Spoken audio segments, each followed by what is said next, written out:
I don't really have the fucking sniper ammo to be doing this with. Oh my god, you hit the guy who I just fucking nailed. Get out of the heli, baby! You did. He jumped into the water. You get the luckiest shot, it actually hurts my hand. Oh. See what I mean? You get the luckiest shots. Like, That's not lucky, dude.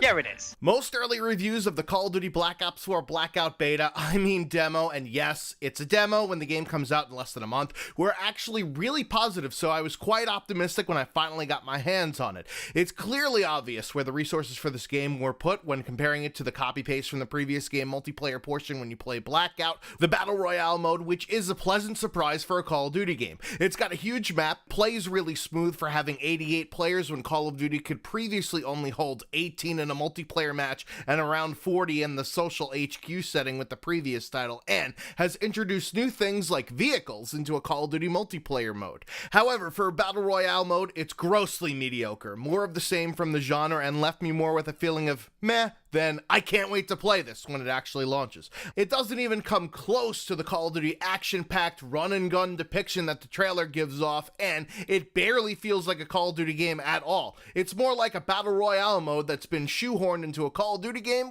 which sounds exactly like how the development of this game has been. Hey, Brian. Oh.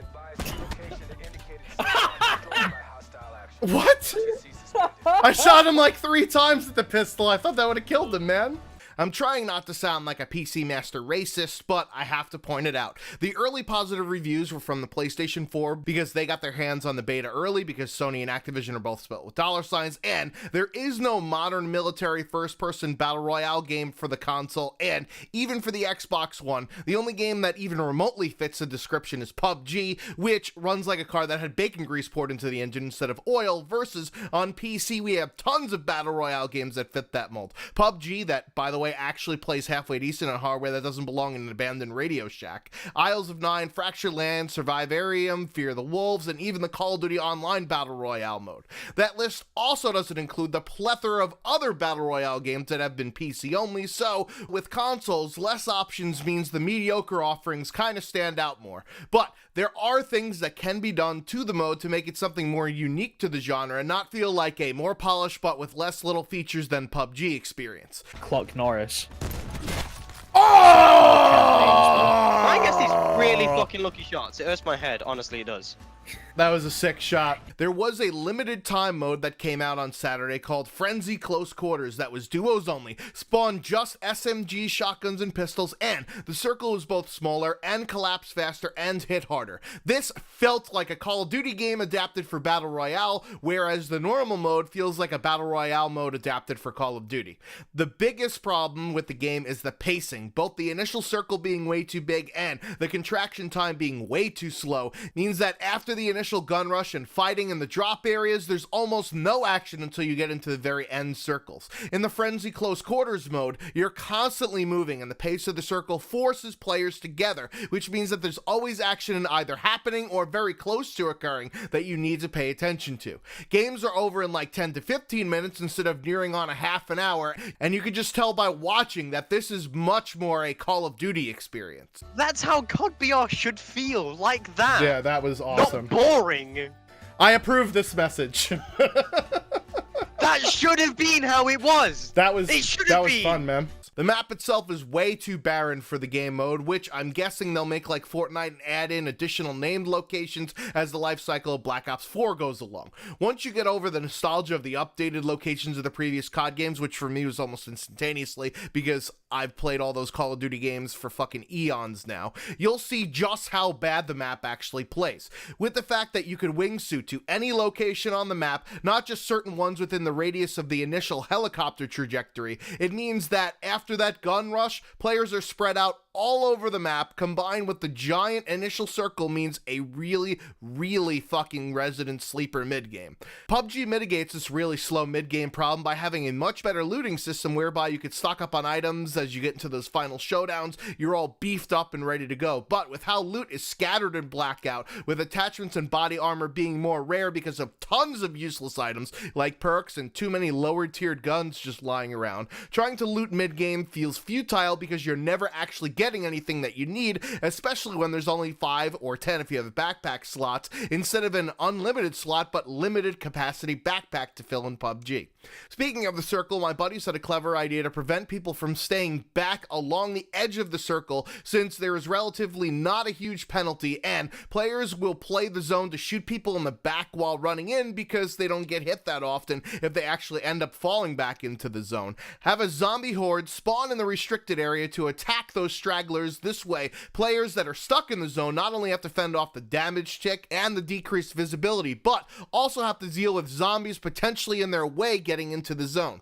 Not to mention, though it looks like there's a ton of empty space in the map, most of it is actually out of bounds, so I don't understand why they even bother showing it on the big map if you can't actually play in that space. And why the circle sometimes covers a vast portion of this unplayable area is fucking beyond me. Like, look at this part of the map, dude.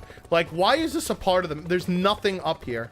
Another issue that compounds the slower pace of the game is how death works. With how armor works in this game, and more on that later, it takes a decent amount of time to kill players. However, once they are down, they are easily killed in a few bullets, not to mention the revive time in this game is very quick at just a few seconds. Compare that to PUBG, which actually has a quick time to kill, but when down but not out, it takes significantly longer to eliminate a player, plus a 10-second revive time, and Fortnite with a longer time to kill, both during the initial gunfight and during the down state, but there's a 10-second revive timer. The longer revive timer means that the killer does not have to worry about an enemy potentially reviving a teammate quickly to turn the tide of battle against him, as now he has 2 players trying to shoot at him versus 1. Plus, the very fast time to kill when downed means that there isn't much a penalty of trying to focus on a player that can't shoot back versus one that can. This leads to a lot of BMing down players versus winning that battle in duos or squads by actually shooting at the players that could shoot back. This in turn leads to fractured squads or duos, which not only goes against Treyarch's concept of playing together socially, but it also leads to grossly unbalanced teams towards the end of game, meaning that players that do not have their full squads or partners will play much more slow than those that have a full squad that can afford to lose a player or two, again destroying the pacing of the game. To remedy this problem, pick your poison with either longer time to kill on down players or longer revive times, but something's got to change here. Oh shit, he's got a shotgun! He just... I hate that about players. I hate that. I hate that about people.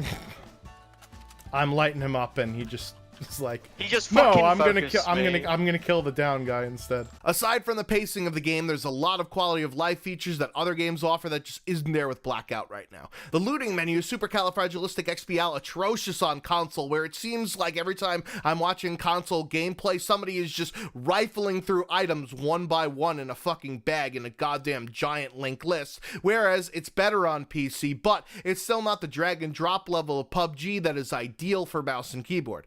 I'd suggest making the console version like Call of Duty Online's Battle Royale mode, where players' items are dropped in a ring around their dead body and you could loot individually, similar to Fortnite, versus having to loot a backpack. And on PC, you could keep the backpack, but have the ability to drag and drop from the ground in addition to clicking on the items in the backpack and putting them into your inventory. Also, let me switch between scopes by just clicking on the one I have in my inventory, as if I want to go from a red dot to a 4x in a long-range engagement, instead of doing the song and dance of dropping the red dot, equipping the 4 times, and then picking the dropped one back up again.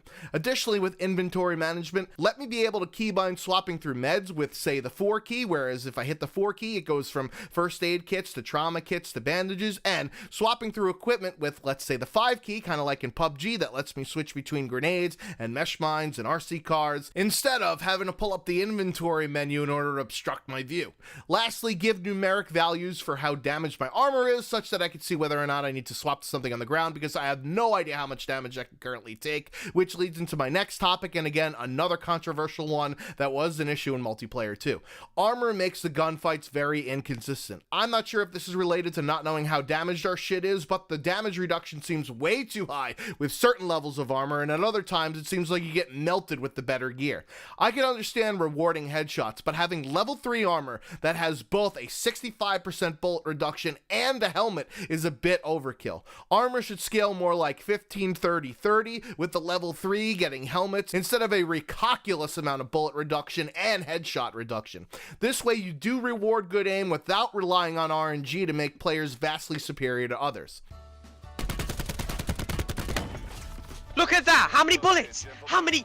There's a lot of other minor issues in this game, like fatal errors. The audio is just simply awful when you can hear gunfights miles away, and they feel like they're actually so close, so you somewhat turtle because you want to take up a defensive position if you hear gunshots, along with footsteps being completely inconsistent directionally and distinguishing between friendly and enemy ones, not starting the lobby deployment countdown unless you have the maximum player count when you should be doing it when it's 90 or even 85% full like in PUBG, and the fact that Battle.net has separate NA and EU servers with the ping-based matchmaking system that Call of Duty employs, meaning that when I'm playing with people on different servers and I want to back out and play a solo match because I'm dead or the game crashes due to one of those aforementioned fatal errors, the lobby that I get into never actually fills up because it deems my ping too high to match with other people. This is a good thing for out-of-region player queuing, but the fact that Battle.net has 2 separate servers for EU and NA so that I have to back all the way out of my game and restart on a completely separate server if I would just want to play one match while I'm waiting, versus Steam's worldwide platform makes it terribad when this happens. I can't even host lobbies on EU servers because my party never actually gets into a match. And they said that Battle.net was going to be a better distribution platform for Call of Duty. Bitch, please. Lastly, on fixes, the majority of perks being completely useless, other than looter at the start of the match and paranoia towards the end. That is, unless they fix the footsteps for those other 2 awareness and dead silence perks to matter, but instead of having them being consumable and only time limited, they should be constant with only a certain number of separate perk slots in your inventory, kind of how like Call of Duty Online Battle Royale does it. For instance, you could only have 3 perks at a time, so that this way you don't end up slowing the game down to use your perks and not have so many that the game relies more on RNG of finding those perks versus skill. I see a lot of people, mostly Call of Duty fanboys, calling it a Fortnite killer, but I just don't see that, as Blackout plays completely different from Fortnite, and Fortnite is much more consumer friendly compared with Blackout with price point, platform distribution, etc. PUBG, however, should be scared of Blackout, especially if they make some of the changes I've outlined here, because it's much more similar in gameplay style to PUBG, a slower pace, realistic military shooter, because right now, the only thing that PUBG has over Blackout is if you're into a more tactical shooter game with more realism, better looting, and quality of life features, because Blackout feels much more optimized and is slightly faster paced, but not by much, with more cooler beepity bops to use in game. I think that a lot of longtime Call of Duty players are enjoying Blackout because it's a fresh take on the franchise, which has been stale for quite some time now and has led to the burnout of the same formula every fucking year with campaign multiplayer zombies. But for me, this is just a mediocre battle royale game, one that I played many times before, and if they enact some of the changes to the pacing of the game, then I'll be interested. But for now, it's just something I'll play when Fortnite makes me mad or I don't feel like doing the whole building thing. Anyways, did you play the demo and what did you think? Let me know down below in the comments section. I've been the Schwantz27, making like a fetus and heading out. Until next time. The fuck you doing all the way out there, baby? Oh, this aim though. Yes! Fucking easy. Fucking aim. Nobody watched that last kill, man. Turn it off. Turn the stream off now. Nobody clip that. Please don't clip that, man.